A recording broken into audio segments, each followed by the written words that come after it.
Hello students, next हम discuss करेंगे example number 7। देखो क्या कह रहा है, लास्ट वन की तरह ही है।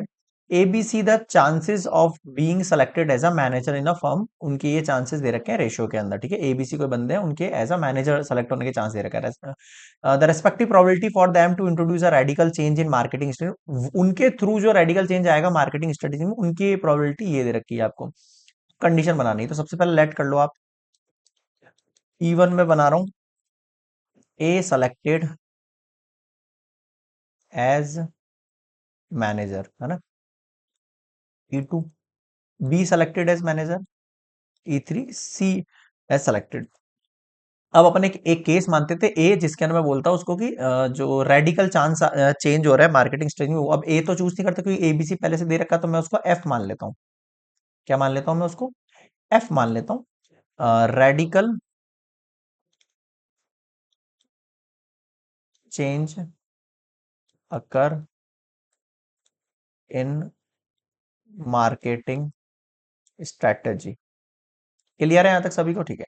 अब फर्स्ट केस देखो, प्रोबेबिलिटी ऑफ E1 जो बनेगा वो हो जाएगा 4 अपॉन ये वाला 4 और इन दोनों के नीचे टोटल 4 5 6 7। बताओ यहां तक समझ में आई क्या बात?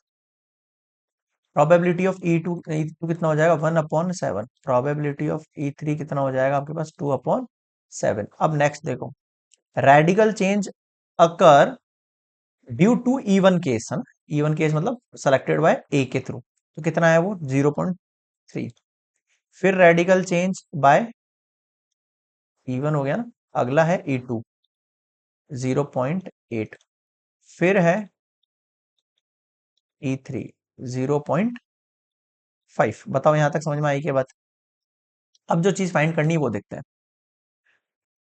If the change does takes place, अगर चेंज डज प्लेस होगा यानी ए गिवन है, find the probability that it is due to by the appointment of B. B वाले केस के लिए, यानी बी वाला केस क्या था आपके पास? देखो, E2, PE2, A given that E2 upon में आ जाओ PE1 dot P A upon E1 plus PE2 dot P A given that E2 plus PE3 dot P A given that E3। अब लगा दो वैल्यूज। E2 के लिए देखो कितना है आपके पास? 1/7। ए गिवन डेट E2, अच्छा मैंने ए मान लिया कि इसको एफ लो अपन, अभी बाकी क्वेश्चंस में अपन वही ले रहे थे ना, इसलिए वही याद रह गया। एफ है ये, एफ है ना, एफ एफ एफ एफ है ये वैल्यू। E2 के लिए कितना दे रखा है आपको? 0.8। अपॉन में आ जाओ। फर्स्ट केस है 4/7, 0.3। 1/7, 0.3। 2/7, 0.5। Got it.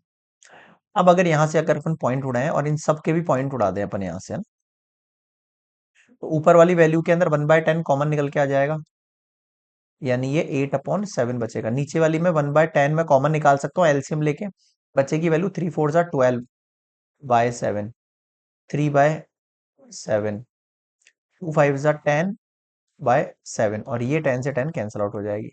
8/7 मल्टीप्लाई, इनका एलसीएम 7 आएगा तो 7 चला गया ऊपर, और इन तीनों का आप ऐड कर दो, कितना हो जाएगा? 12 3 15, और ये 25 कैंसिल आउट।